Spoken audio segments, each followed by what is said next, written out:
Olá, amigos do LAC Concursos, estamos aqui para mais uma aula de Geografia, professor Marcelo com vocês. E hoje o nosso tema é urbanização brasileira, está dentro da ementa que o professor Luiz, nosso coordenador, passou aqui. Então vamos trabalhar esse assunto, vamos lá, vamos começar. Pessoal, primeira coisa, a gente vai pegar o conceito básico, a noção básica da palavra, né, de urbanização, que a primeira palavrinha aqui que eu uso, eu gosto muito dela, processo, certo? Ah, Marcelo, por que você vai processar alguém? Não.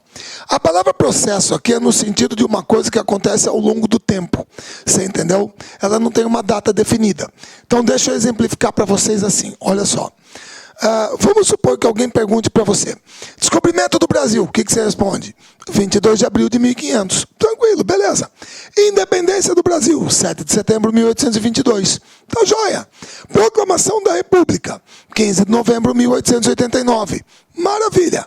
Aí vamos supor que alguém colocasse assim e perguntasse para você: qual a data em que o Brasil se tornou um país urbanizado? Aí você vai responder o quê? Você fala: não, desculpa, essa pergunta está errada. Essa pergunta foi feita de maneira equivocada. Como assim a pergunta está equivocada? Ela está equivocada, essa data não existe.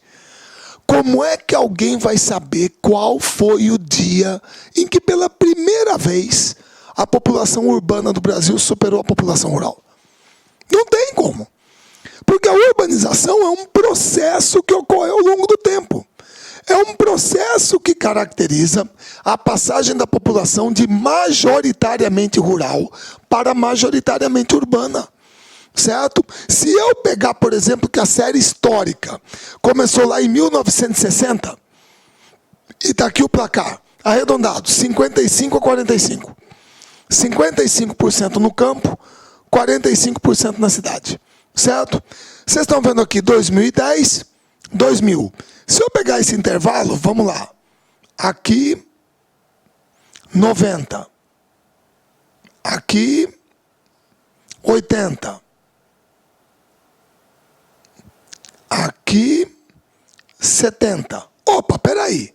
Se 1960 está aqui e 70 está aqui, então eu posso dizer que em algum momento entre 1960 e 1970, pela primeira vez, a população urbana do Brasil ultrapassou a população rural. Fez o X. Você entendeu? Mas eu não sei essa data. Então alguém pode me dizer assim: olha, o Brasil se tornou um país urbanizado, ou seja, de população majoritariamente urbana, durante a década de 60 do século XX.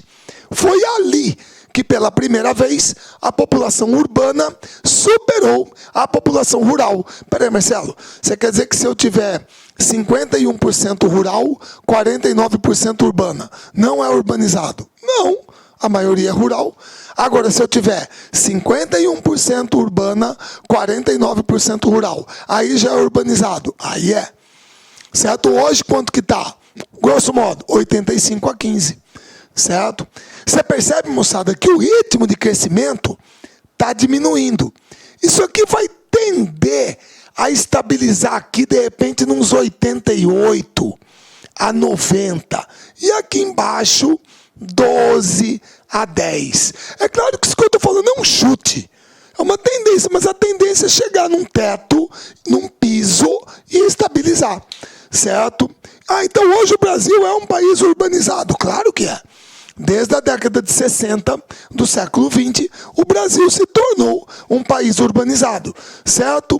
Aqui você tem a distribuição da população urbana e rural em percentual,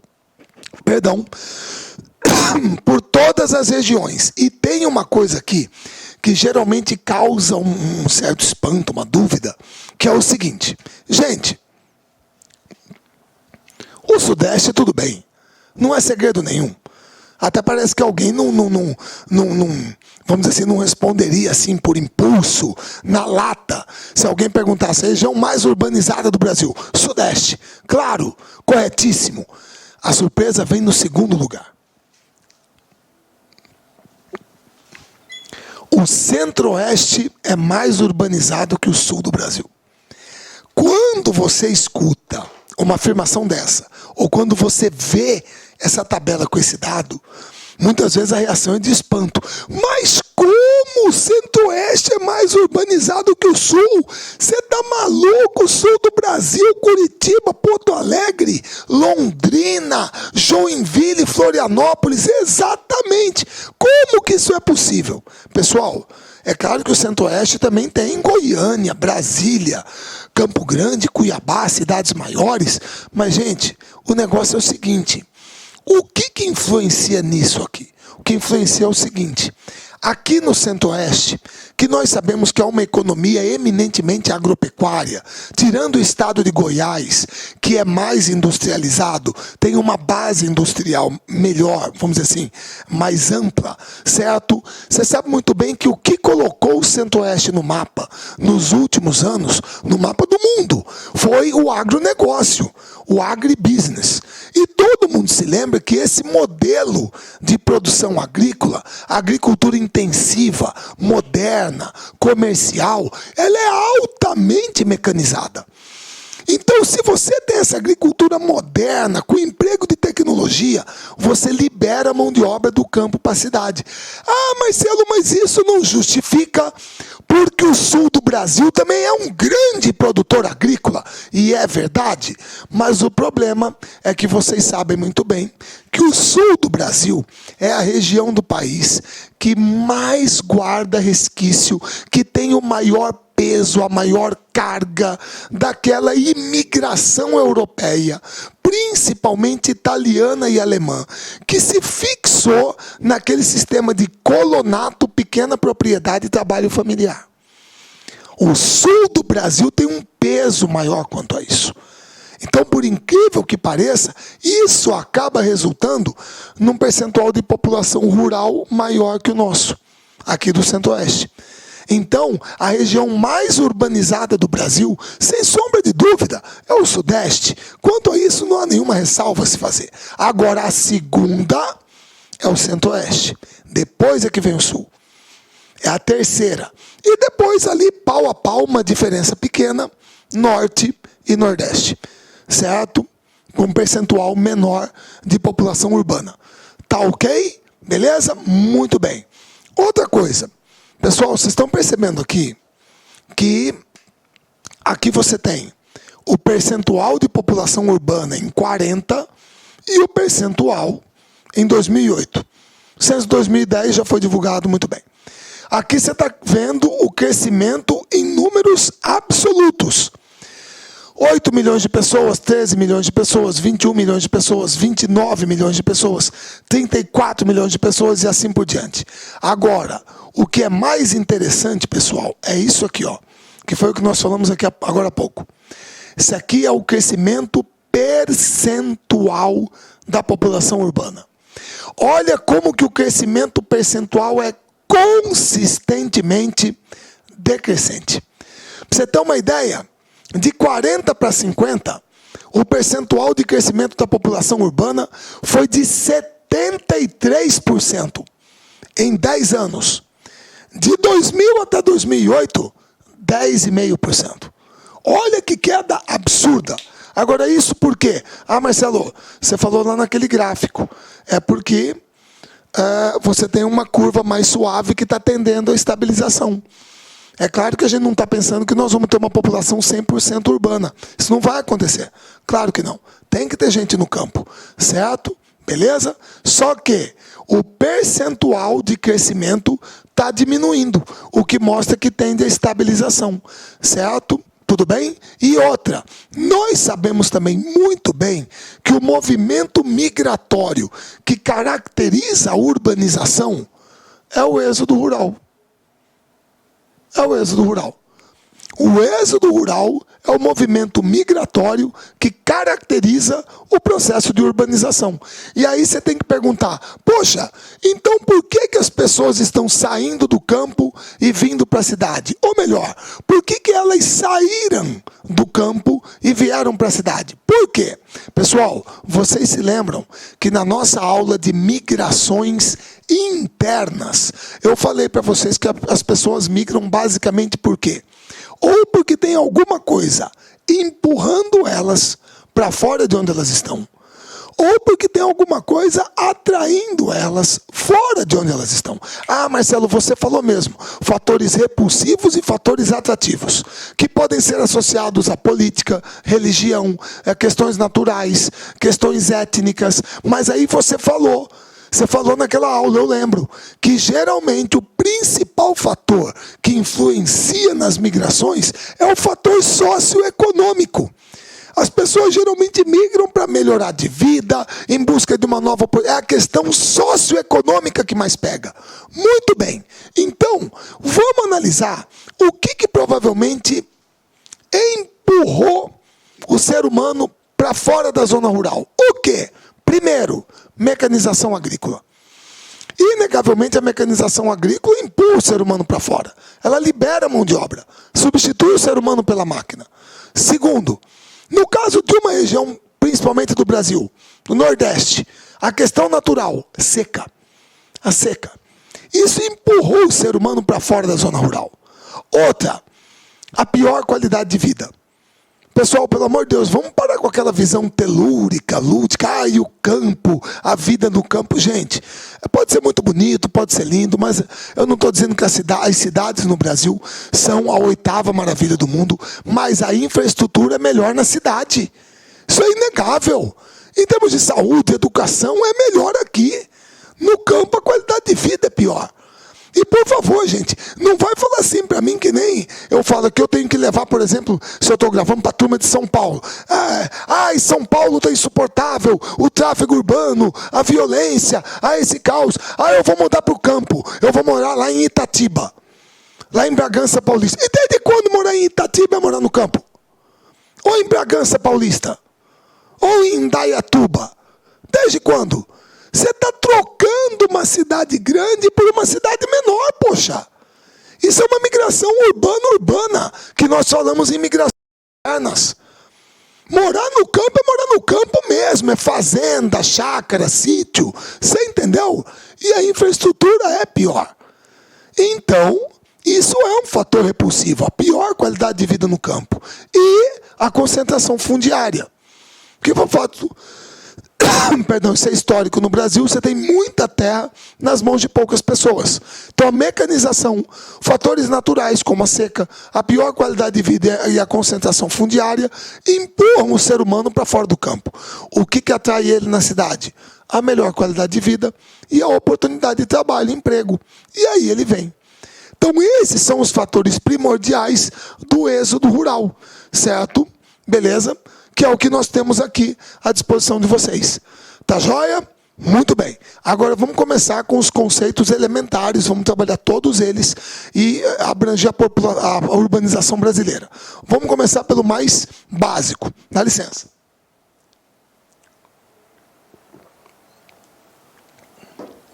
Muito bem, perdão, pessoal. Olha só.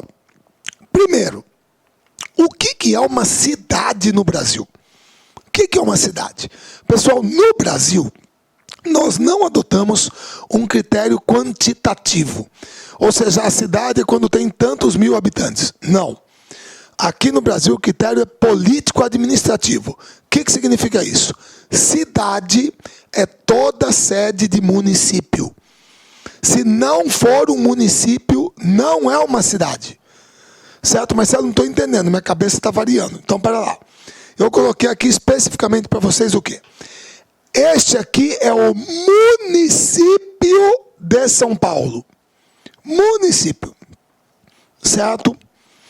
O que vocês estão vendo aqui em cinza, com pontinhos vermelhos, tá?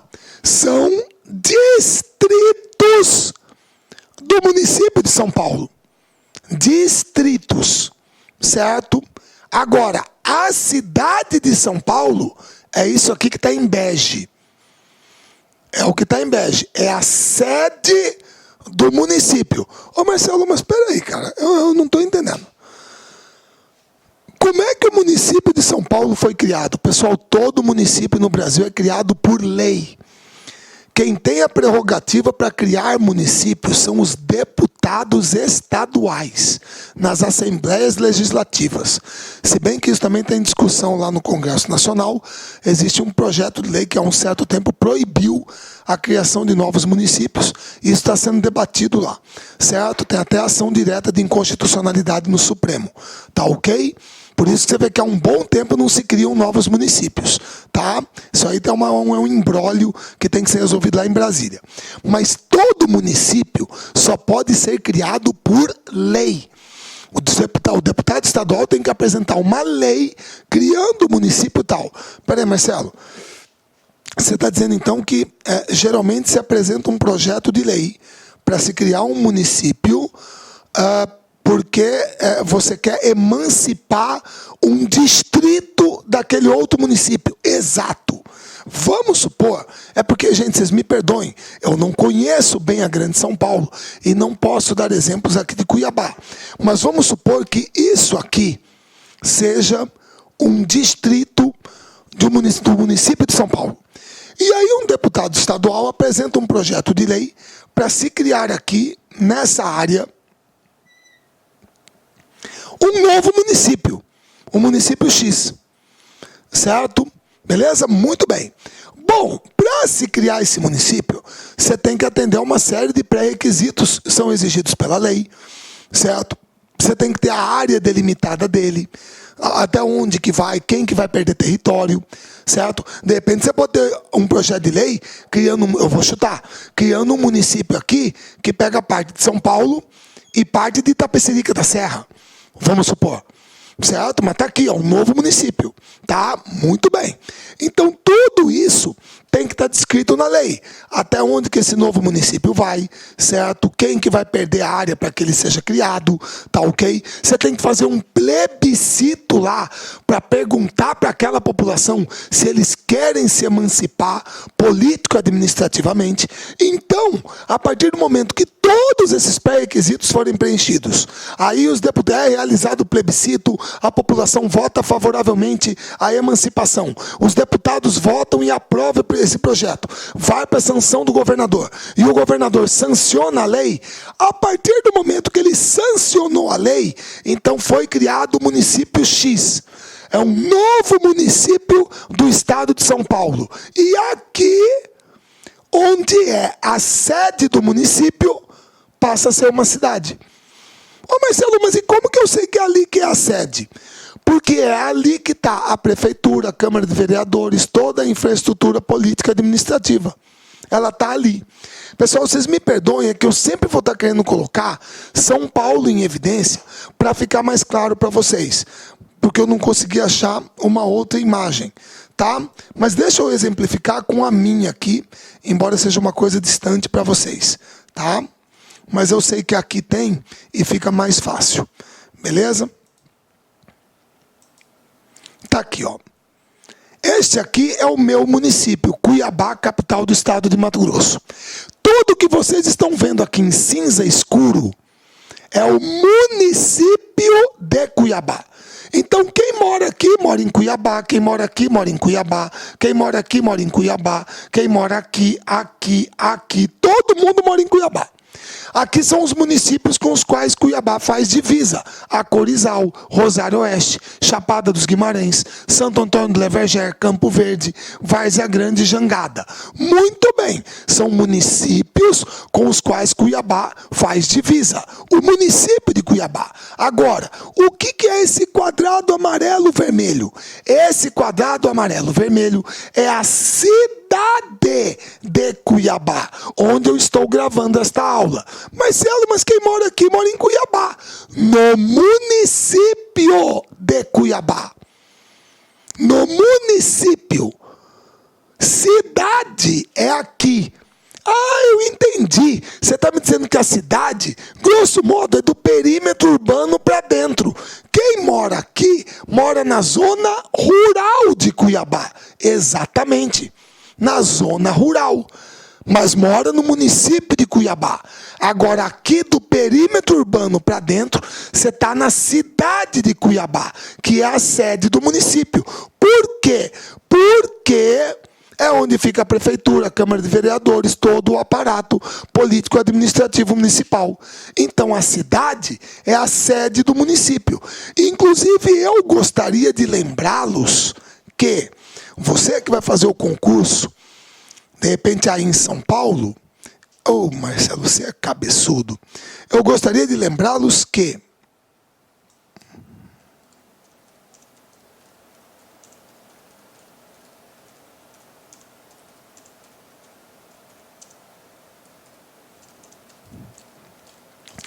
no novo plano diretor estratégico aprovado pela Prefeitura Municipal de São Paulo, certo? O prefeito Fernando Haddad, ele conseguiu recriar a zona rural para São Paulo. 25% do território paulistano, principalmente no extremo sul da cidade, ou seja, aqui, zona rural. Certo? Então, São Paulo volta a ter zona rural. Tá? Isso caracteriza ainda mais essa área aqui como a cidade de São Paulo. Por quê? Porque é a sede do município. Todo mundo entendeu? Então, aqui no Brasil, o critério é político-administrativo. Cidade é toda sede de município. Se não for um município, não é uma cidade. Certo? Ali é um distrito de um outro município. Tá certo? Beleza? Muito bem. Então, cidade, matamos a pau. É toda sede de município aqui no Brasil. Metrópole. Pessoal, metrópole. Todas as vezes que a gente fala em metrópole, tem um número mágico que geralmente vem à cabeça do pessoal, e com razão de ser. Qual é? 1 milhão de habitantes. Tá? Isso é perfeitamente compreensível. Certo? Porque realmente a metrópole é o grande centro urbano. Dotado de infraestrutura completa, principalmente no setor de serviços. A questão da metrópole não é nem tanto a indústria. Claro que, de repente, a metrópole concentra isso também. Agora, São Paulo é o que é, porque São Paulo é aquele tipo de cidade que o cara fala assim, vamos dizer, um casal, aniversário de namoro, casamento, vamos jantar fora para comemorar. Eu quero comer comida vietnamita. São Paulo tem. São Paulo tem vietnamita, japonesa, chinesa, australiana, indiana, mexicana, francesa, americana, italiana, espanhola, argentina, nordestina, cuiabana. São Paulo tem. São Paulo tem. São Paulo é aquele local, aquela cidade, metrópole, em que você está 3 horas da manhã acordado. Ai, meu Deus do céu, essa insônia do caramba, pelo amor de Deus. Se pelo menos tivesse uma academia aberta para eu malhar. São Paulo tem. 3 horas da manhã, academia aberta, pode ir lá malhar, sem problema nenhum. São Paulo tem. Certo? Por isso São Paulo é o que é. E por isso as metrópoles são o que são. Porque elas têm uma infraestrutura completa, principalmente no setor de serviços. Certo? Beleza? Então, a metrópole é o termo empregado para você designar a cidade central de uma área urbana. É a cidade que é o polo, é a formação de um polo, que tem importância política, econômica, cultural, certo? Num senso muito mais amplo. Tá ok? Por exemplo, uma tese de doutorado aqui do professor Cornélio Silvano Vilarinho Neto, da UFMT, aqui em Cuiabá, defendeu que Cuiabá é uma metrópole regional. Tese de doutorado do professor Cornélio. Muito bem, ela foi defendida. Certo? O IBGE não considera. Cuiabá não é metrópole regional. Certo? Então aquilo é uma tese de doutorado, trabalho acadêmico, claro que tem o seu valor, mas o IBGE, para os critérios dele, Cuiabá não é uma metrópole regional. Quantas metrópoles tem o Brasil? 12. O Brasil tem 12. Certo? Quais são? Baixo para cima. Porto Alegre, Curitiba, São Paulo, Rio e Belo Horizonte. Salvador, Recife, Fortaleza. Belém, Manaus, Goiânia, Brasília. Fechou. Essas são metrópoles. E aí nós vamos ver na hierarquia urbana como é que elas são divididas. Beleza? Tudo bem? Bom, como a metrópole geralmente apresenta essa infraestrutura maravilhosa no setor de serviços, isso significa que a tendência é que cidades se aproximem dela. Quem que não gostaria de ficar perto da infraestrutura proporcionada pela metrópole? Quem que não gostaria de ficar perto do Morumbi, do Pacaembu, agora do Allianz Parque, da Arena Corinthians, certo? Do Estádio do Canindé, do MASP, da USP, do Ibirapuera, certo? Quem que não gostaria? Então, todo mundo de Interlagos, todo mundo quer ficar perto. E o problema é que o que acontece? Com o crescimento urbano, as cidades vão crescendo, a mancha urbana vai crescendo, e o que acontece? Uma junta com a outra. As manchas urbanas se unem. É aquela questão, o sítio urbano. O que é o sítio urbano? O sítio urbano geralmente é o local onde uma cidade surge. Mas, grosso modo, o sítio urbano é o chão sobre o qual a cidade está construída. Certo? Então, quando você está caminhando aí pela Praça da Sé, você está pisando no sítio urbano de São Paulo. Agora, o problema é que aí o sítio urbano de São Paulo se une com o de Osasco, o de Guarulhos, Santo André, São Bernardo, São Caetano. E isso vai formar um fenômeno que nós chamamos de conurbação. Conurbação. Que basicamente é isso aqui. Eu estou dando essa imagem aqui para vocês, que é lá de Curitiba, mas eu vou tentar de uma outra maneira aqui, que é assim.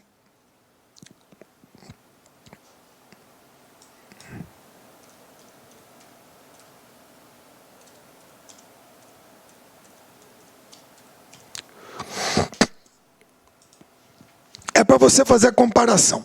Tá aqui, ó. Pessoal, aqui eu estou dando a imagem para vocês, eu estou dando a imagem aqui para vocês, sem as linhas vermelhas. Perceba daqui uma imagem. Qualquer pessoa leiga diria que isso aqui é uma cidade só. Isso aqui é uma cidade só.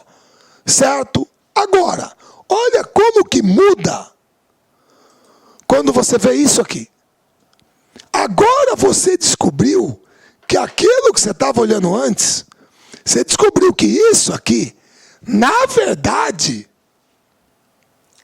são 4 cidades: Curitiba, Colombo, Pinhais e Piraquara. Agora, fala para mim que, sem a linha vermelha, você consegue saber onde que uma termina, onde que começa a outra? Não. Você entendeu? Que é o mesmo caso aí também na Grande São Paulo. Então a conurbação nada mais é do que a unificação da malha urbana de 2 cidades, em consequência do seu crescimento geográfico, espacial, uma junta com a outra. Certo? Só que aí existe uma outra situação. Qual é? E vocês me perdoem, eu vou ter que pegar o meu exemplo aqui. Tá? Vamos lá.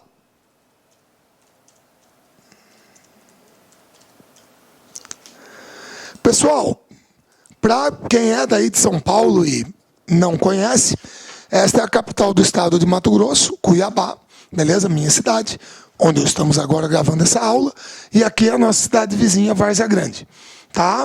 Beleza? Se alguém aí conhece, deixa eu pensar. Santa Fé do Sul, São Paulo, Aparecida do Taboado, Mato Grosso do Sul. Ou então, qual outra? Foz do Iguaçu, Ciudad del Este, no Paraguai. Separadas por um rio, exato. Isso aqui é o rio Cuiabá. Pessoal, existe a mínima possibilidade de a mancha urbana de Cuiabá, o sítio urbano de Cuiabá, se unir espacialmente com o da cidade vizinha Várzea Grande, sim ou não? Marcelo, não. Tem um rio no meio. É um acidente natural, tem um rio no meio, mas vai fazer o quê? Ele está ali, ué. O que eu vou fazer? Não tem como, certo? Então não é uma conurbação. É, claro que é. Pessoal, pelo amor de Deus, você não consegue pensar uma cidade sem a outra. Para quem já andou por aqui, por exemplo, você sabe que Cuiabá não tem aeroporto. O aeroporto fica em Várzea Grande. Certo? Da mesma maneira como aí em São Paulo, o aeroporto internacional fica em Guarulhos. Certo? Congonhas está ali para voo doméstico. Beleza? Então, agora, o aeroporto está aqui. Grande coisa, a rodoviária está aqui. Como assim, pessoal? Você não consegue pegar aqui um ônibus para São Paulo. ou Goiânia, Brasília, não dá. Se a turma de Várzea Grande quer pegar um ônibus, tem que vir aqui em Cuiabá para pegar. Certo? Beleza? Porque lá não tem rodoviária para isso. Compensação, se a turma de Cuiabá quer pegar um avião, tem que vir para cá. Certo? Aqui tem time de futebol, joga no Campeonato Mato Grossense, mas não tem estádio. O estádio é aqui. O estádio é aqui. Beleza? Aqui a turma quer lazer, mas não tem shopping, não tem cinema. Os shoppings estão aqui. O pessoal tem que vir aqui. Vocês entenderam? Então é muito claro. Uma cidade tem algumas coisas. Outra cidade tem outras coisas. Então, todos os dias, milhares de pessoas cruzam as pontes que existem entre as duas cidades para trabalhar, estudar. Você não consegue pensar uma sem a outra. Então, não é por causa do rio que deixa de ser uma conurbação. Claro que é. Claro que é. Certo? Guardadas as devidas proporções, seria a mesma coisa Rio de Janeiro, Niterói, apesar da Baía de Guanabara. Você não tem a união física, espacial, das duas áreas urbanas, das duas manchas urbanas. Mas você não consegue pensar uma cidade sem a outra. Beleza? Então, é uma conurbação. Tá joia? Beleza? Agora, a partir do fenômeno da conurbação, o que nós temos? Aqui, ó, eu botei para vocês aqui essa imagem de São Paulo. São Paulo, Itacoaquecetuba, Poá e Ferraz de Vasconcelos. E você tem um bairro aqui. Então, o bairro Cidade Kemmel. Então, esse bairro aqui, ele pode ter casas que estão em São Paulo, casas que estão em Itacoaquecetuba, casas que estão em Poá e casas que estão em Ferraz de Vasconcelos. Aqui, ó. Você consegue ver onde que uma cidade termina e onde começa a outra? Não. Tudo bem? Beleza? Muito bem. Região metropolitana. Bom, a primeira coisa, lá vamos nós de novo, perdão.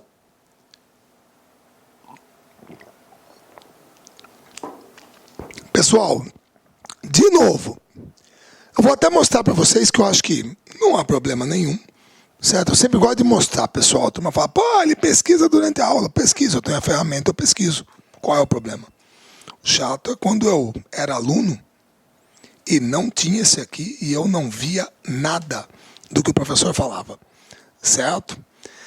Pessoal, vocês têm aqui a Lei Complementar Federal número 14, de 8 de junho de 73, governo do presidente Emílio Garrastazu Médici.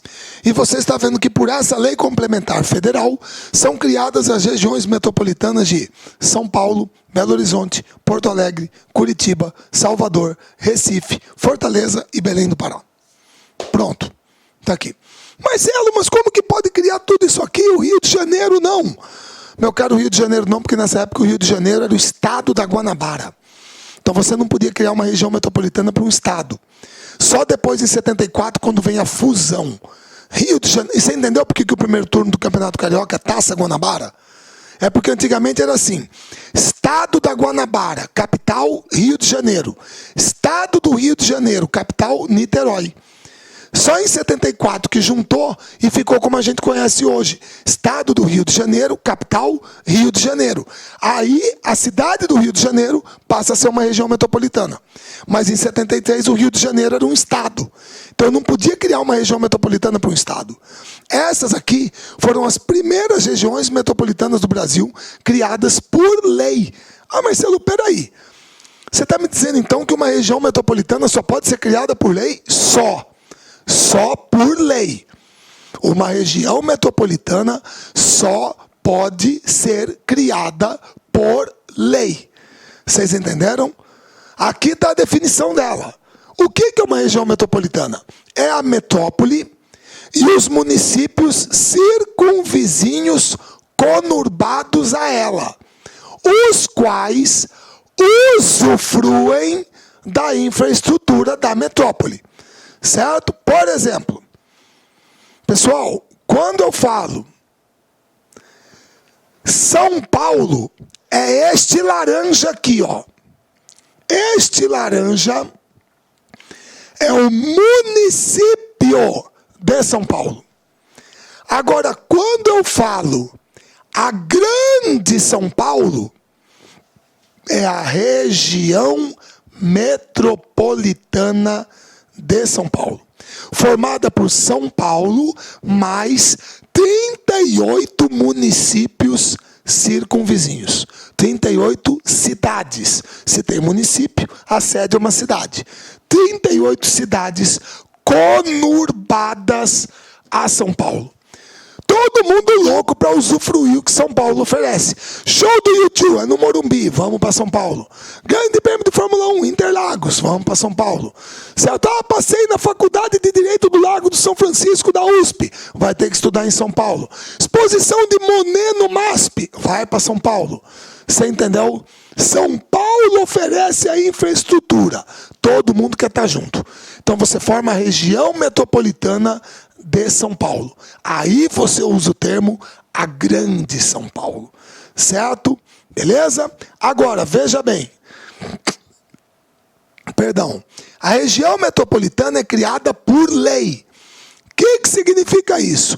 Significa que, como ela é criada por lei, eu posso ter uma região metropolitana onde não tem uma metrópole. Não tem uma metrópole. As regiões metropolitanas são criadas por leis estaduais ou federais. Então preste bem atenção, meu caro. Olha só. Hoje,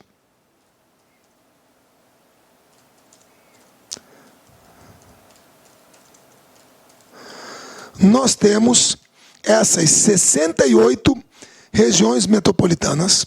E no caso de São Paulo, tá aqui, ó. Você tem a região metropolitana de São Paulo, beleza, maravilha. Agora você tem a região metropolitana da Baixada Santista, tá aqui, ó. Vamos lá. A de Campinas, perdão. São 20 municípios, criada pela Lei Complementar Estadual 870, de 19 de junho de 2000. Então a região metropolitana de Campinas tem 15 anos, certo? Região metropolitana da Baixada Santista, criada pela Lei Estadual número 815, Lei Complementar Estadual 815, de 30 de julho de 96, tem 19 anos de idade. Região metropolitana de Sorocaba, Lei Complementar Estadual de 9 de maio de 2014, tem 1 ano de idade. A região metropolitana de Sorocaba. São 26 municípios. A cidade sede é Sorocaba. Região metropolitana do Vale do Paraíba e Litoral Norte. Lei Complementar Estadual 1166, 9 de janeiro de 2012. Certo? Beleza? Tá aqui, ó. Cidade sede, São José dos Campos. 39 municípios. Então, como você percebe, uma região metropolitana é criada por lei. E São Paulo tem, hoje, 5 regiões metropolitanas. Baixada Santista, Campinas, a de São Paulo, Sorocaba e Vale do Paraíba e Litoral Norte. Ah, Marcelo, e se um deputado estadual apresentar uma lei criando a região metropolitana de Ribeirão Preto? Ué, se for aprovada, está criada. A região metropolitana de Araçatuba, se for aprovada, está criada. É por lei que você cria. Então isso explica por que o Brasil tem 68 regiões metropolitanas. É que nem toda região metropolitana tem uma metrópole. O Brasil tem 12 metrópoles e 68 regiões metropolitanas. É que nem toda região metropolitana tem uma metrópole. A região metropolitana é criada por lei. Então eu posso criá-la sem que ali exista uma metrópole, considerada pelo IBGE. Pessoal, todo mundo entendeu? Agora, veja bem, existe uma tendência muito grande da pessoa responder: ah, Marcelo, você disse agora há pouco que o Brasil tem 12 metrópoles. Então teria que ter 12 regiões metropolitanas. Por essa lógica, sim. Só que como é criada por lei, você pode ter mais. Só que aí eu vou mostrar um caso que você vai estranhar, que é o seguinte. Olha a região centro-oeste aqui. Goiás e Mato Grosso, certo? Muito bem. Cadê a região metropolitana de Brasília? Do Distrito Federal? Não tem. Ué, Marcelo, mas aí é incoerência. Ah, mas por quê? Ué, Brasília não é uma metrópole? Como que é uma metrópole e não tem uma região metropolitana para Brasília? E tem para Cuiabá? Como que pode? Brasília é muito maior que Cuiabá? Concordo. Como que isso é possível? Meu querido, mais uma coisa prevista na lei aqui no Brasil. Lei, qual é? Região Integrada de Desenvolvimento Econômico. Marcelo, não estou entendendo. O que é isso? Meu caro, aqui está a Região Integrada de Desenvolvimento Econômico do Distrito Federal e entorno. Certo? Marcelo, o que é isso? Vamos lá. Pessoal, aqui, esse verde escuro é o Distrito Federal. Aqui dentro está Brasília, Taguatinga, Guará, Gama, Ceilândia, Núcleo Bandeirante, Samambaia, está todo mundo ali dentro. Quem que manda aqui dentro? Agora é o Hollenberg, é o governador do Distrito Federal, certo? Agora olha em volta. Lusiânia, Alexânia, Abadiânia, Cristalina, Água Fria de Goiás, Planaltina, Mimoso de Goiás, Cocalzinho de Goiás. Ou seja, são todos municípios e cidades do estado de Goiás. Quem que manda aqui? O Marconi Perillo, que é o governador de Goiás. E olha do lado de lá, Buritis e Unai. Quem que manda aqui? Fernando Pimentel, governador de Minas Gerais. Então, como você está percebendo, eu tenho um aglomerado urbano, eu tenho uma conurbação formada por cidades, municípios de mais de uma unidade da federação. Aqui eu tenho Goiás, Distrito Federal e Minas Gerais. Então, eu não posso criar uma região metropolitana quando eu tenho uma aglomeração urbana formada por cidades de mais de uma unidade da federação. Então, se eu não posso criar uma região metropolitana, qual é a legislação para isso aqui? Região Integrada de Desenvolvimento Econômico. É isso. Que no caso do Brasil são 3. A Região Integrada de Desenvolvimento Econômico do Distrito Federal e entorno, que é essa que eu acabei de mostrar, certo? Ali de Brasília. A Região Integrada de Desenvolvimento Econômico de Petrolina, Juazeiro, que é lá na fronteira Bahia, Pernambuco. Perdão, moçada, não adianta, gosto de mostrar. Vamos lá.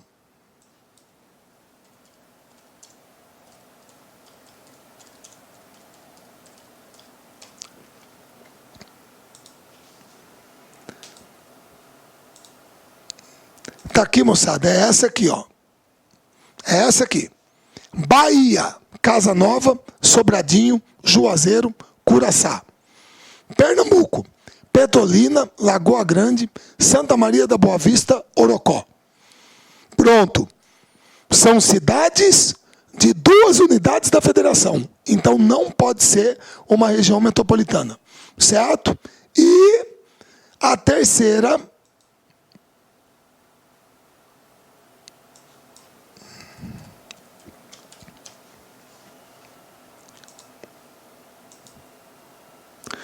A Região Integrada de Desenvolvimento Econômico da Grande Teresina.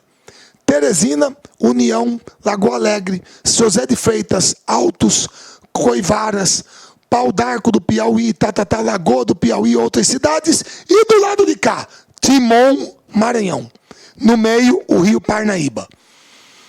Então, no Brasil, nós temos hoje três regiões integradas de desenvolvimento econômico, sendo que tramita no Congresso Nacional a 4ª, que seria a Região Integrada de Desenvolvimento Econômico do Cariri-Araripe, RICA, certo? Que pegaria estados, cidades do Piauí, Ceará, Paraíba e Pernambuco, certo?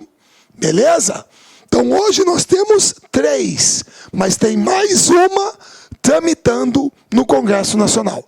Então quando você tem uma aglomeração urbana que pega cidades de mais de uma unidade da federação, você não pode ter uma região metropolitana. Você tem que ter o quê? Uma região integrada de desenvolvimento econômico, que também é criada por lei. Aqui no caso, lei o quê? Federal. Região metropolitana pode ser criada por lei estadual. É o caso, por exemplo, da de Sorocaba, Baixada Santista, Vale do Paraíba e de Campinas. Agora, nesse caso aqui, só lei federal. Certo? Muito bem. Isso explicado. Megalópole.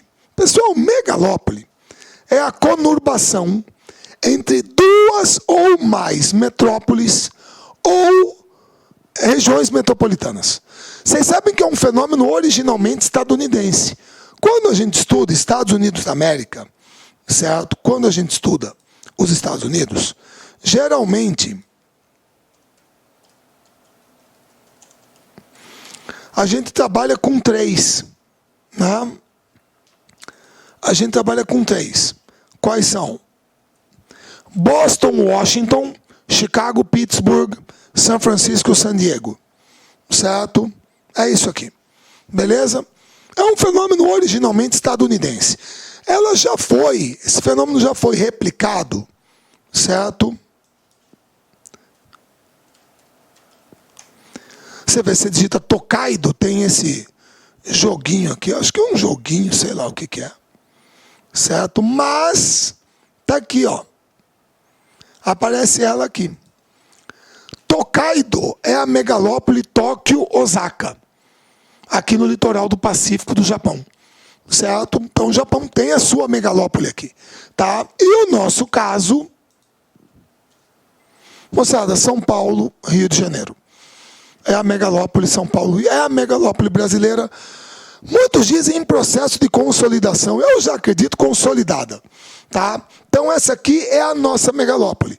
Então você tem a via de ligação, é a Via Dutra, BR-116, 430 quilômetros mais ou menos, certo? Beleza? Então é a nossa megalópole e o seu entorno, tá ok? Só que nos últimos tempos surgiu uma nova denominação que caracteriza especificamente a região de São Paulo. Qual é? Então essa aqui é a megalópole brasileira, São Paulo, Rio. É a macrometrópole. Certo? Macrometrópole é basicamente o seguinte. Pessoal, aqui está a região metropolitana de São Paulo. Tá? Como vocês viram agora há pouco, as outras 4 regiões metropolitanas do estado de São Paulo estão muito próximas disso aqui. Está aqui Santos, na Baixada Santista. Está aqui Sorocaba. Está aqui a região de Campinas. E está aqui São José dos Campos e o Vale do Paraíba. Então, a partir da região metropolitana de São Paulo, fazendo tipo um crucifixo, norte, leste, sul, oeste, esse aglomerado urbano é o que o pessoal vem chamando de macrometrópole paulista. É a grande São Paulo e os eixos de ligação com a região metropolitana de Campinas, a de Sorocaba, a de Santos e a do Vale do Paraíba, São José dos Campos. Tá ok? Então, essa denominação macrometrópole, no Brasil, só existe para São Paulo. Beleza? Muito bem. Megacidade. Bom, aqui é o seguinte. Megacidade é uma expressão criada pela ONU, é um critério quantitativo, o que interessa é a quantidade, e para a ONU, megacidade é toda cidade que tem mais de 10 milhões de habitantes. Ponto. Tem mais de 10 milhões de habitantes, acabou. Tá? Beleza? Muito bem. Então, megacidade no Brasil, grosso modo, só São Paulo. Porque se a gente pegar o Rio de Janeiro, só se você contar a região metropolitana do Rio, dá mais de 10 milhões de habitantes. A cidade do Rio de Janeiro sozinha não tem. Então, cidade do Brasil com mais de 10 milhões de habitantes, só São Paulo. Tá certo? Beleza? Aqui é quantitativo. Metrópole ou cidade global. Também chamada de cidade mundial, ou cidade alfa, ou centro mundial.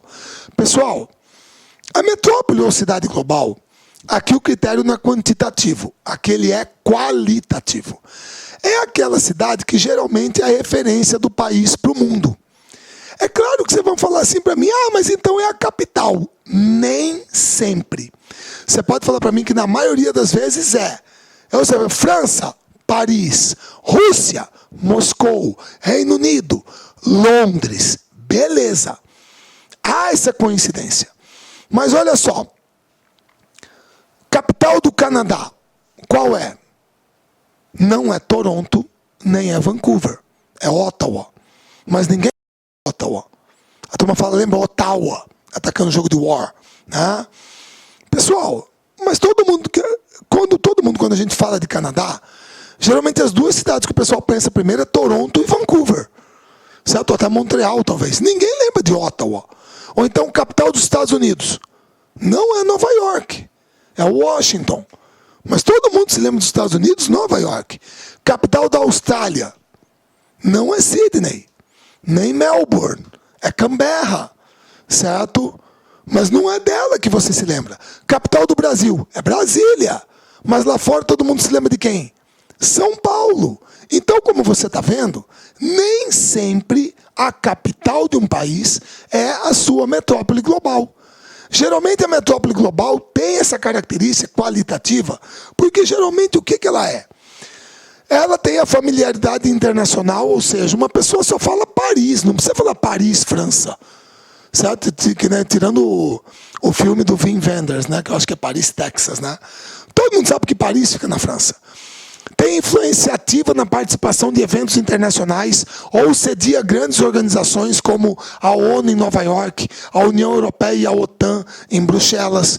Ou tem uma grande população, ou nela ou na região metropolitana, um aeroporto internacional de grande porte, sistema avançado e eficiente de transportes, é sede de grandes companhias transnacionais, geralmente tem uma bolsa de valores que é importante no mundo inteiro, presença de redes multinacionais e instituições financeiras de grande porte. Isso aqui é qualitativo. É isso aqui que faz um centro urbano ser considerado uma metrópole ou cidade global, que no nosso caso, o Brasil, principal é São Paulo. Tá certo? Então a cidade global, a metrópole global, é um critério qualitativo. Aquele que eu falei antes, a megacidade, é quantitativo. Certo? Muito bem. Macrocefalia urbana. O que é isso? Pessoal, se a gente for trabalhar o pé da letra, macrocefalia significa cabeção.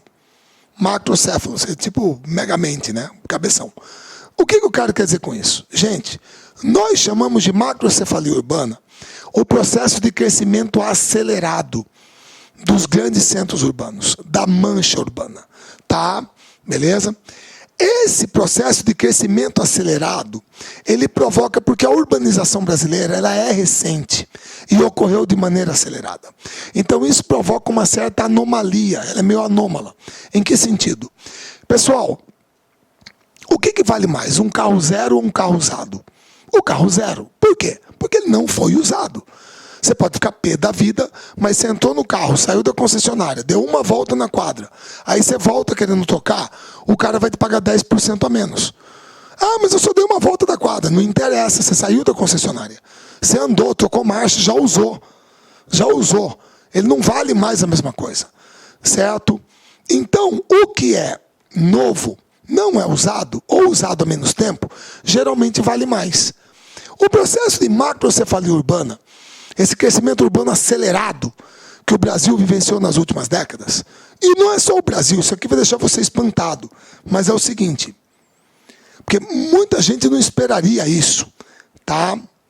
Vocês estão vendo o que eu vou digitar aqui, ó, por favor. Região mais urbanizada do mundo, certo? Você esperaria América Latina? Talvez se apostasse a Europa, América anglo-saxônica, certo? América Latina, região mais urbanizada do mundo. O problema é que a nossa urbanização aconteceu de maneira rápida, ela é recente e de maneira muito rápida. Então o que aconteceu? As cidades cresceram muito rápido E o poder público não conseguiu acompanhar com a infraestrutura.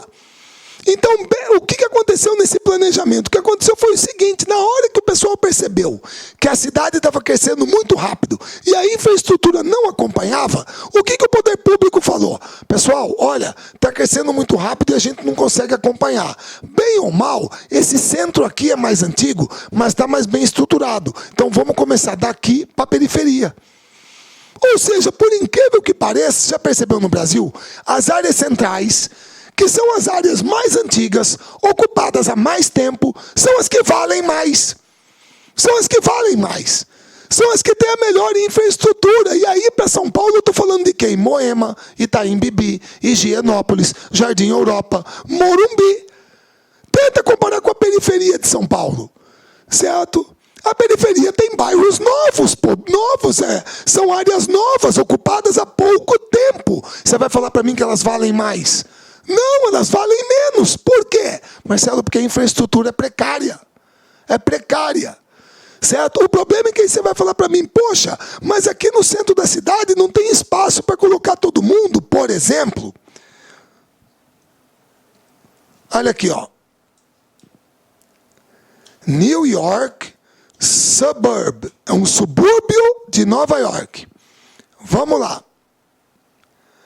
Pessoal, quando você vê uma imagem como essa aqui, tá? Grosso modo, você não se lembra mais ou menos, ó, grosso modo, você não se lembra mais ou menos da casa do Brad Pitt com a Angelina Jolie em Senhor e Senhora Smith? Vocês lembram que era uma casa bonita, gramado na frente? Eles detonam a casa. Primeiro um tentando matar o outro, depois aqueles caras de preto que vão lá para tentar matar os dois. Mas não é a casa típica do americano classe média? Um gramado bonito na frente, aquele negocinho de botar carta com a bandeirinha.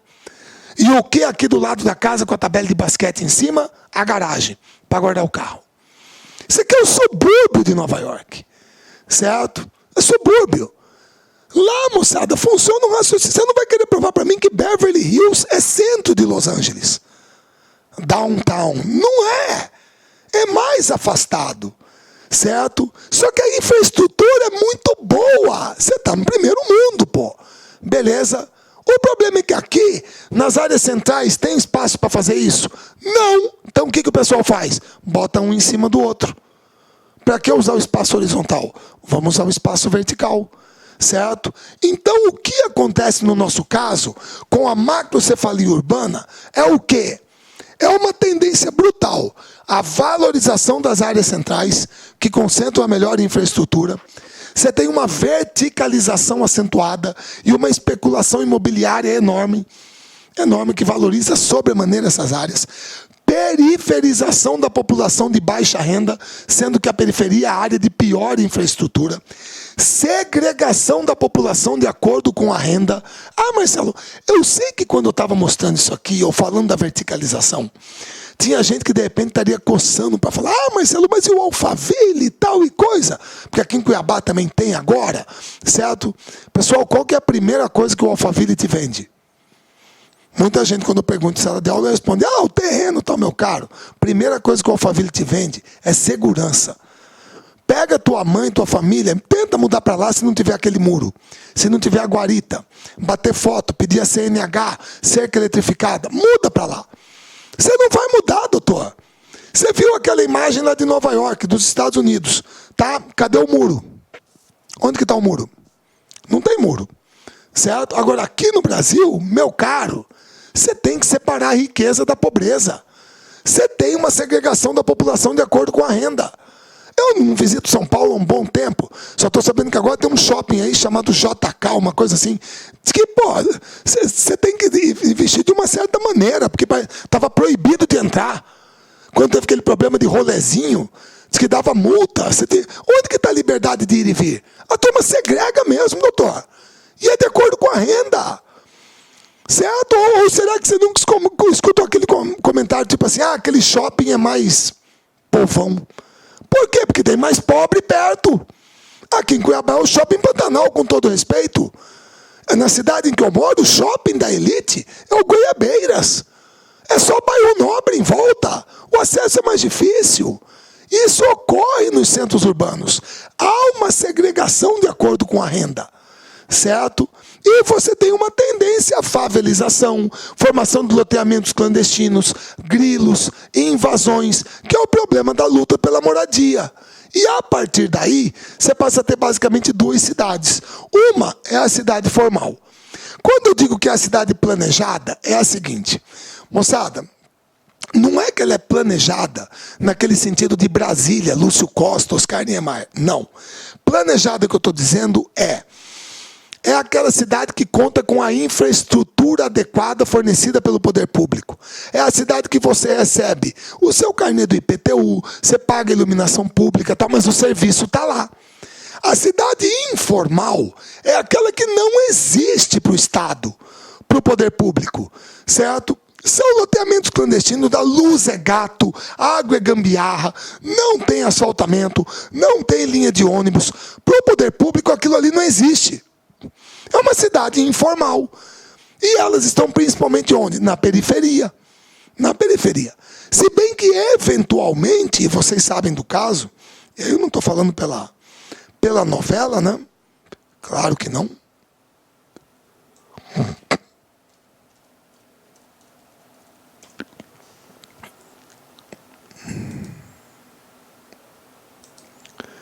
Pô, pessoal, encravada no meio do bairro do Morumbi. Né? E no Morumbi, São Paulo, Paraisópolis. Certo? Não significa que é uma regra, mas era uma área que a turma ocupou e ficou. Certo? Beleza? Agora, hoje, provavelmente, conta com o quê? Com um equipamento urbano muito melhor.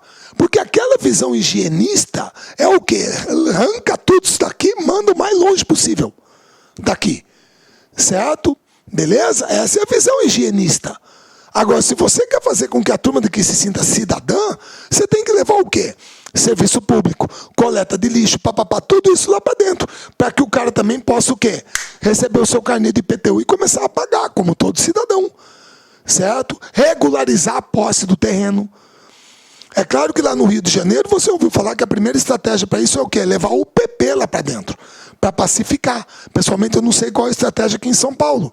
Mas se você for lá em Paraisópolis hoje, quem vai eu não conheço, você já deve ter provavelmente lá dentro a agência bancária, certo? Você deve ter redes de restaurantes lá dentro, comércio local, sim. Você tem que equipar o local, certo? Com infraestrutura, para que todo mundo ali se sinta o quê também? Cidadão, pô. E não uma política do arranca, bota abaixo e manda para longe, certo? Beleza? Mas é resultado por dessa luta por espaço urbano nas áreas urbanas. Inclusive, aí em São Paulo, o prefeito Fernando Haddad baixou aquele, dentro do plano diretor estratégico, aquele negócio das zonas especiais de interesse social, onde a prefeitura tem interesse principalmente para colocação de moradias de baixa renda, moradias populares, para a população de baixa renda. Agora, perdão, pessoal, tem gente que é muito refratária a isso. Não tem como, certo?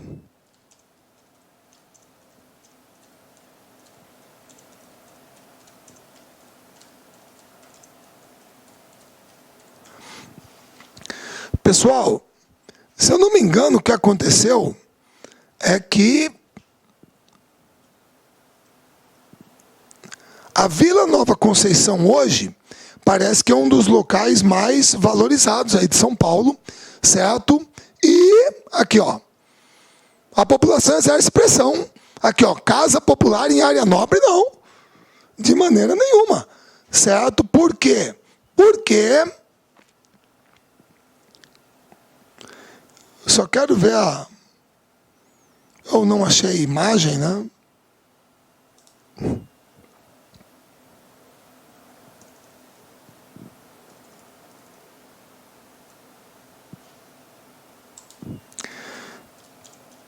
Vamos lá, Marcelo. Ajuda aí a turma de São Paulo. Vamos lá. Que eu acho que era essa área aqui que está abandonada, que tem uma imagem aérea que mostra. Vocês me perdoem, tá? Beleza? Que a prefeitura queria colocar dentro do bairro um conjunto habitacional para a população de baixa renda. Você entendeu? Pô, na hora que os moradores souberam, falaram negativo.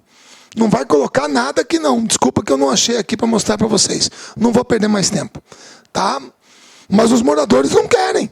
Certo? Não querem. Da mesma maneira que você se lembra, aí em São Paulo, a turma fez aquele churrasquinho de gente diferenciada. Quando a turma falou que queria botar uma estação de metrô em Higienópolis. Automaticamente a população se colocou contra. Não, negativo. Aí vai trazer para cá ambulante, camelô, essa gente diferenciada. Pô, é complicado. A turma que pensa cidade só para uma minoria. Porque ela sempre foi pensada assim. Por isso que a turma se incomoda em dividir o espaço. Essa é uma consequência da nossa urbanização acelerada e anômala. Beleza? Aqui você tem o percentual, desculpa estar pequeno, de população que reside naquilo que a gente chama de submoradia.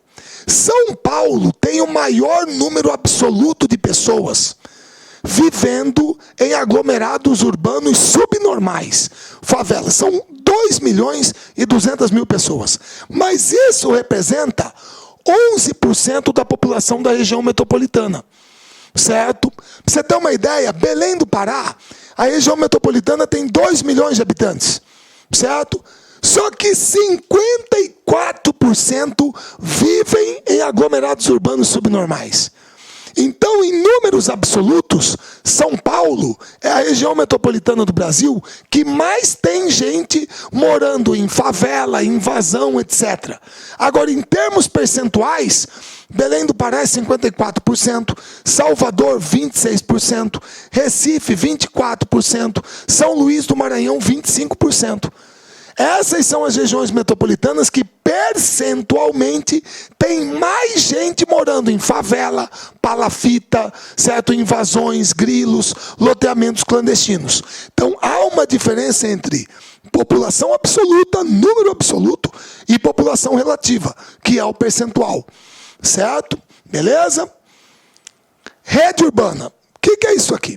Pessoal, rede urbana eu teria que comparar com redes sociais. Tá? Por exemplo, existem pessoas no Facebook que têm 2.000 amigos, 1.000 amigos, 500 amigos. Eu não vou falar que quem tem 2.000 amigos é mais importante que quem tem 500. Ou que escreve coisas mais interessantes. Isso não é necessário. Não é uma condição sine qua non. Agora, o que eu tenho que dizer é o seguinte. Uma pessoa que tem 2.000 amigos, geralmente quando publica alguma coisa, a probabilidade de que mais pessoas vejam o que ela publicou é maior do que a de quem tem 500 amigos, única e exclusivamente porque ela tem 2.000. É um critério quantitativo, certo? Se você tem mais amigos na internet, o alcance que você tem na rede é maior, única e exclusivamente por um critério matemático. Você tem mais amigos. Agora, como que eu vou comparar isso com uma rede urbana? Pessoal, seria mais ou menos assim. Vamos supor que uma pessoa quebrou, tem que usar sempre os exemplos tentando pegar São Paulo. Vamos supor que uma pessoa quebrou a perna lá em Sertãozinho. Certo? Muito bem. E quebrou a perna, tá feia a fratura e tal. Provavelmente, para onde que vão levar essa pessoa primeiro? Sei lá, para São José do Rio Preto, que é uma cidade maior, mas bem estruturada e tal. Levou para lá. Chegou lá no hospital, olhou, é muito grave, não resolveu. Provavelmente vão levar para onde? Campinas. É uma cidade maior, mas bem estruturada, mas é muito grave o caso. Provavelmente não resolveu. Para onde que vão levar? São Paulo. Aqui em Mato Grosso é assim. Aqui em Mato Grosso é assim, moçada. Vamos supor que uma pessoa quebrou a perna aqui em Campo Novo dos Parecis. Vão levar ela primeiro para onde, se não resolveu lá em Campo Novo? Tangará da Serra, que é uma cidade maior.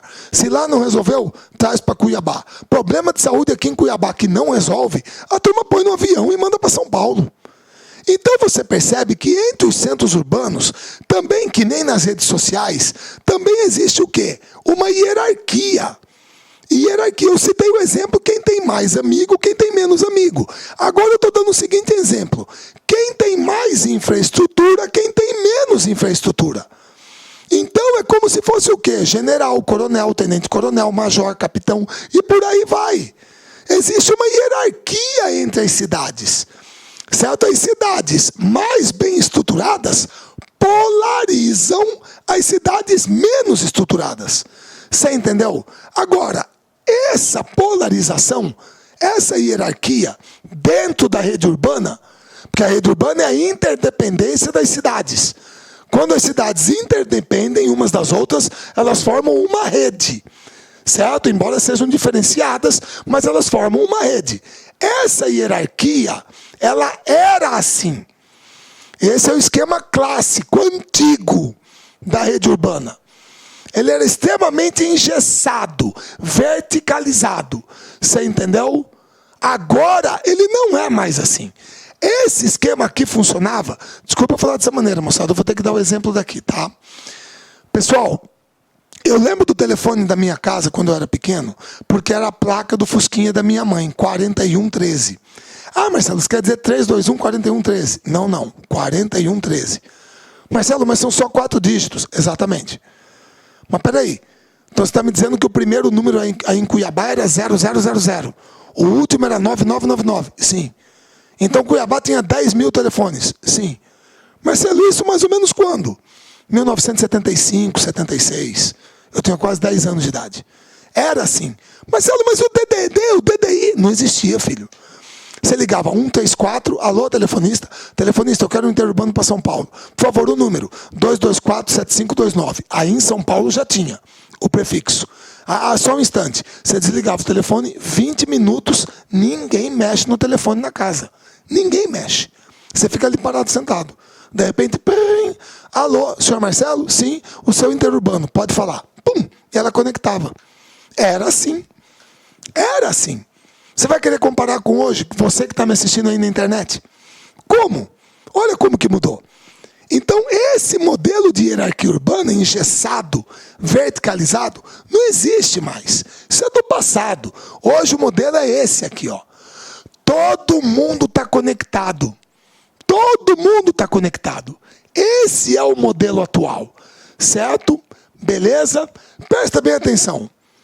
Vocês sabem muito bem que hoje o produtor rural precisa saber a cotação da soja em Chicago, ele precisa saber qual a previsão do tempo, quanto que está o câmbio, o dólar, certo? Ele precisa saber tudo isso. Então, provavelmente ele tem telefonia celular rural, certo? E ele deve ter internet na fazenda. Eu não estou dizendo que todas as fazendas têm internet, mas provavelmente algumas têm. E eu acabei de entrar aqui no site da Massey Ferguson, certo? E já estou aqui na página de peças genuínas. Será que se eu tiver um cartão de crédito aqui eu consigo comprar uma peça? Será que se eu não tiver o cartão eu posso mandar imprimir o boleto, pagar e a peça chegar na fazenda por Sedex 10? De repente eu posso fazer isso. E eu estou resolvendo o meu problema sem sair da fazenda. Certo? Então hoje o modelo de hierarquia urbana mudou. Está todo mundo conectado graças ao enorme avanço nas comunicações e transportes que o atual estágio da globalização permite. Certo? Quer dizer, alcançou. Né?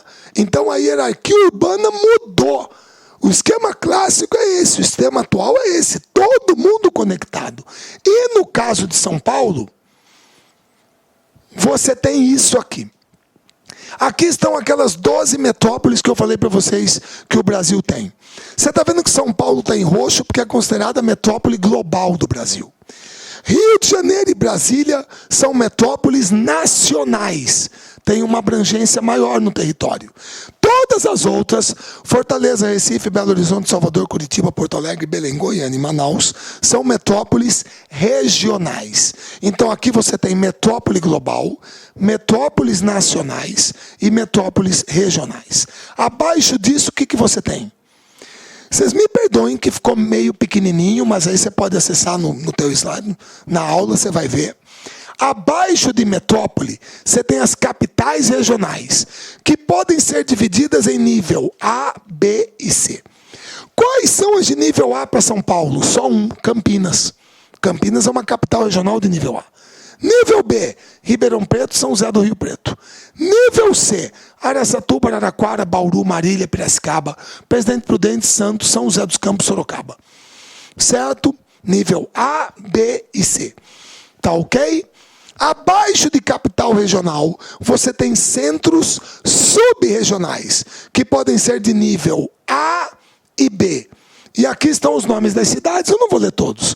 Agora, vocês estão percebendo o seguinte: São Paulo, por ser o estado mais industrializado, mais urbanizado do país, é o estado do país que apresenta todos os níveis da hierarquia urbana.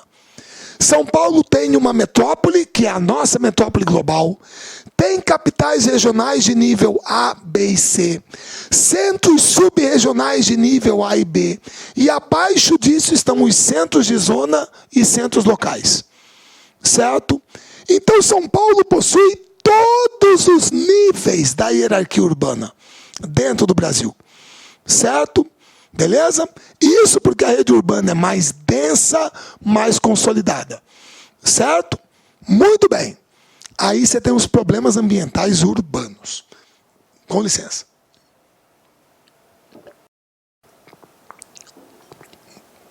Perdão. Moçada, problemas ambientais urbanos, tá?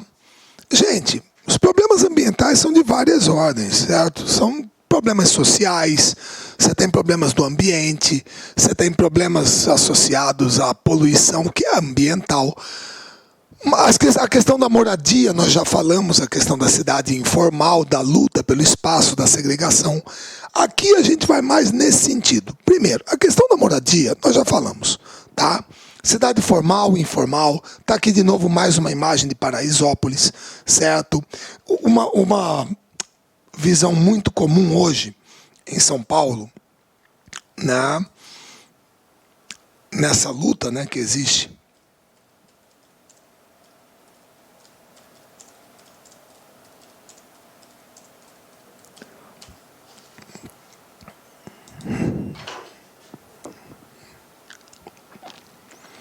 Seria talvez o que a gente mais se aproximaria hoje, porque aquela visão antiga, eu acho que eu vou colocar aqui para vocês só para você ter uma ideia, porque essa acho que não volta mais, pertence a uma outra época do Brasil, tá? Pessoal,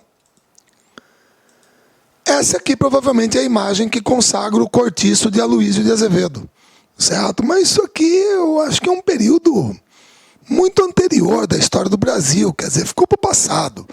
Eu acho que o que mais se aproxima disso aqui, moçada, hoje, é isso aqui, ó.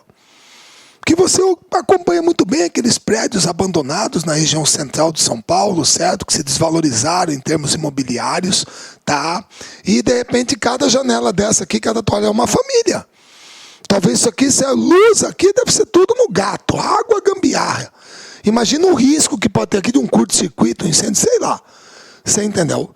Então, isso aqui seria o que a gente teria mais próximo de um cortiço hoje. Certo? Provavelmente tudo aqui de uso coletivo. Certo? Beleza? E, obviamente, pessoal, com todo respeito, mas eu acredito que é a pior maneira para se tentar resolver o problema. Eu não estou dizendo que o proprietário tem que perder o prédio, tal, mas é a pior maneira. Aquela desocupação do Pinheirinho lá em São José dos Campos foi uma coisa. Certo? Beleza? Então é a pior maneira. Tá? De repente,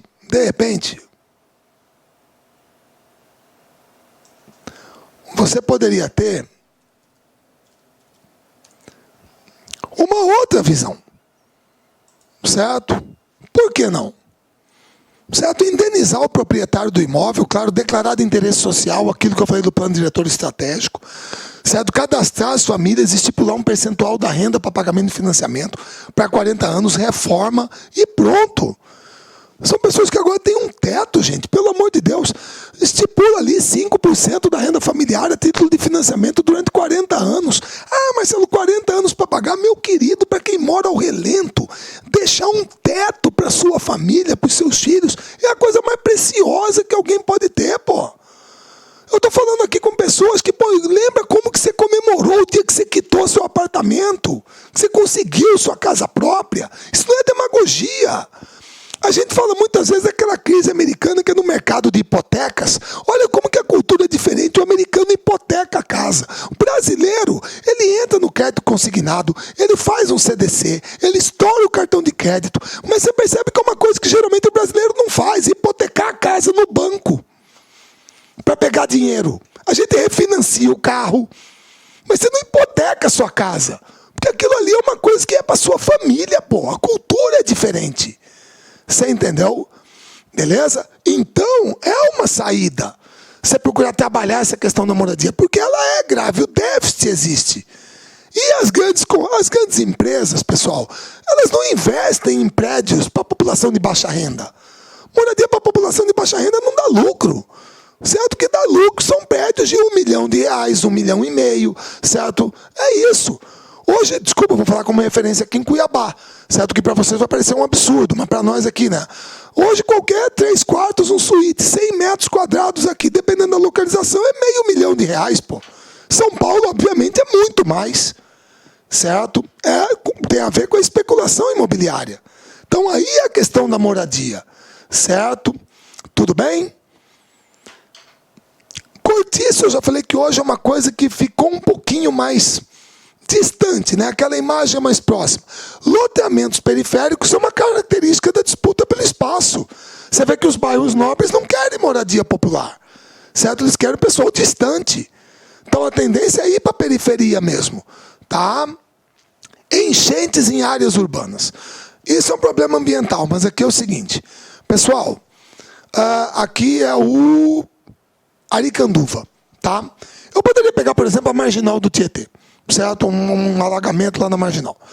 Pessoal, imagine aquilo ali tudo alagado, os carros parados, o tráfego parado, muito bem. Gente, se o rio Tietê pudesse falar, provavelmente ele diria o quê? Ele diria o seguinte: pessoal, desculpa aí, pelo amor de Deus, eu não queria causar transtorno para vocês, eu não queria causar, né, dor de cabeça, arregaçar seu carro, causar dano e tal, mas eu só queria lembrar uma coisa: eu sou um rio, certo? E quando chove muito, eu tenho a tendência a transbordar. Eu transbordo.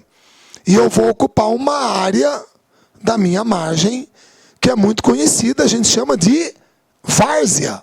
É a minha várzea. É a área que eu alago durante as cheias, certo?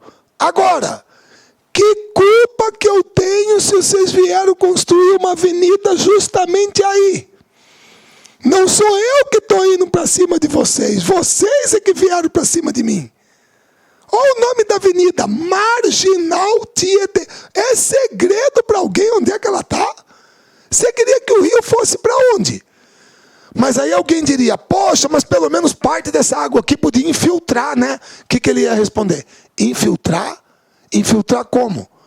Se vocês entupiram aqui de concreto e asfalto, impermeabilizaram o solo, como que vai infiltrar? Não tem como. Ah, mas nós construímos galerias de águas pluviais, boca de lobo, etc. Exatamente, vocês construíram. E vocês foram os primeiros a entupir ela com lixo. Vocês entupiram com lixo. Agora o que acontece? A água entra ali, vai lá, está entupido, ela bate e volta para o asfalto. E aí? A culpa é minha? É um problema ambiental? Claro que é. É do ambiente urbano.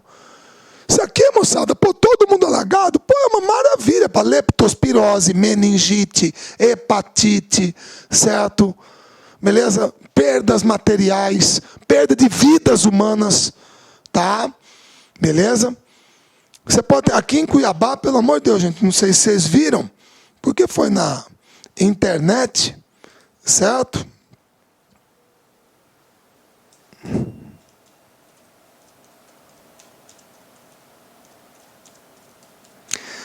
Foi numa chuva forte que teve aqui outro dia, tá?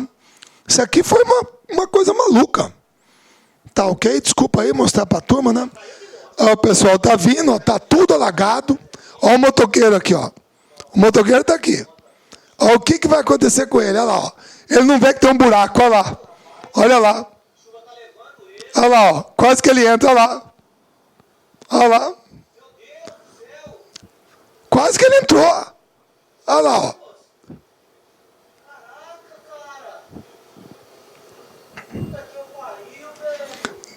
Desculpa aí o palavrão. Quase que ele entrou ali. O que salvou ele foi o capacete segurar com a mão. Quase que ele foi pro bueiro. O cara ia morrer, pô. Isso num dia de alagamento, de chuva aqui em Cuiabá. Então você pode ter perdas materiais, perda de vidas humanas, deslocamento de pessoas de áreas de risco, certo? Doenças, Tá ok? Propagação de doenças. São causas e consequências disso aqui. É um problema ambiental urbano, certo? Da mesma maneira, isso aqui, quem que não conhece? Aqui eu botei de novo a área de São Paulo. Ilha de calor. Olha aqui em verdinho, são as áreas onde a vegetação ainda está preservada em São Paulo. Aqui é a área central da cidade. Vegetação, vegetação, vegetação. Menos quente, menos quente, menos quente, mais quente. O que é uma ilha mesmo? É um pedaço de terra cercado de água por todos os lados. O que é uma ilha de calor? É uma área mais quente, geralmente a parte central dos centros urbanos, cercada por áreas menos quentes. E por que aqui é mais quente? Marcelo, batata. Você tem verticalização acentuada, dificulta, você canaliza a circulação do ar, dificulta a dispersão do calor. Muito concreto, muito asfalto, absorve e irradia muito calor. Tráfego urbano muito intenso, muitos veículos, gases quentes na atmosfera. Ausência de áreas verdes nas áreas centrais. Aí você explica por que o centro é mais quente. É um problema ambiental urbano? É comum aos centros urbanos. Cuiabá tem a sua ilha de calor aqui. Certo? Que é a parte central da cidade. É um problema ambiental? É. Beleza? Só não me diga que ilha de calor é poluição. Não. É um problema, é um microclima urbano. É um microclima. Ali na área central, que é mais quente, devido a esses fatores que eu falei. Mas nunca diga que ilha de calor é poluição. A poluição atmosférica é um dos componentes que podem auxiliar na formação da ilha de calor. Os gases quentes, certo, que são emitidos pelos veículos, o tráfego urbano intenso na área central. Certo? Lixo. Claro que é um problema. Você tem agora a lei número 12.305/2010, que é o Plano Nacional de Resíduos Sólidos, para tentar acabar com isso aqui no Brasil. Que é a questão de você agora trabalhar com aterro sanitário. Certo? Lixo que nós estamos falando é o quê? Residencial, comercial, domiciliar comercial. Coleta seletiva, reciclagem. Industrial. Industrial, por exemplo, aí ó.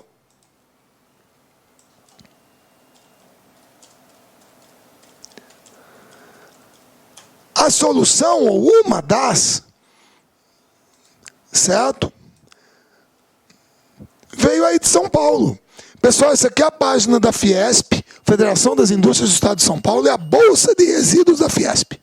Aqui você escolhe o que você quer. O que nós temos em oferta hoje? Madeira, mobiliário, metal metalúrgico, plástico, resíduo químico, orgânico, vidro, papelão, lâmpada, bombonas plásticas, tambores metálicos, etc. Ah, Marcelo, peraí. Você está me dizendo que aqui uma empresa pode comprar o resíduo da outra? Sim, uma indústria compra o da outra. Por que não? Quem aqui que não sabe que aqueles tipo móveis feitos com MDF pode ser pó de serragem prensado? Certo? Você compra o resíduo uma da outra para fabricar o seu produto. Então você dá uma destinação para o produto. Certo? E aí você teria também lixo hospitalar. Mas aí não tem jeito. Hospitalar é incineração. Agora, você tem que trabalhar a questão do lixo nos centros urbanos. É um problema ambiental. Senão daqui a pouco aquele desenho animado vai estar valendo. Lembra? Wall-E! Wall-E, a Terra vai virar um lixão. Aí nós vamos ter que morar no espaço. Certo? Inversão térmica. Pessoal, a inversão térmica é um fenômeno absolutamente normal durante o inverno. Por quê? Porque você precisa de uma massa de ar frio. Você tem que ter uma massa de ar frio. E isso, obviamente, é normal durante o inverno. A questão é essa. Ar quente sobe, resfria, e aí geralmente desce. Empurra o ar quente e tal, e aí você tem a circulação. O problema é quando você tem um bolsão de ar frio que ajuda a reter a poluição aqui na parte baixa da atmosfera. Aí o que vai acontecer? Não é uma cena agradável. Olha como que está limpinho aqui em cima e olha a quantidade de poluição retida aqui embaixo. Isso aqui é o que nós chamamos de smog. Smoke mais fog. É um nevoeiro de fumaça. Olha como que a qualidade do ar está péssima nesse dia aqui. Então a inversão térmica, ela possibilita a ocorrência do smog. Ela é um fenômeno natural, que geralmente ocorre no inverno devido à presença de uma massa de ar frio. Mas quando você, com essa presença do ar frio, ajuda a reter poluentes na camada mais baixa da atmosfera, você piora sensivelmente a qualidade do ar. Então esse aqui é o dia para, sei lá, irritação nos olhos, inalação para criancinha, sei lá, asma, bronquite, quem tem problema respiratório, imagina o suplício que deve ser um dia desse aqui. É um outro problema ambiental urbano, certo? Beleza? Chuva ácida também é um problema ambiental urbano. Claro que é, associado à poluição. Alguns chamam de deposição ácida, né? Certo? O que você pode ter? Principalmente gases à base de enxofre e nitrogênio reagindo na atmosfera. Você vai formar uma chuva com pH mais ácido. Você pode ter o quê? Acidificação do solo, acidificação de rios e lagos, que pode levar à morte da vegetação e dos peixes, a morte das árvores, certo? Você pode provocar a morte da vegetação, tá? A corrosão de monumentos, certo? De estruturas metálicas, construções principalmente à base de mármore, certo? Podem ser corroídas pela chuva ácida. E, obviamente, a chuva ácida, ela está associada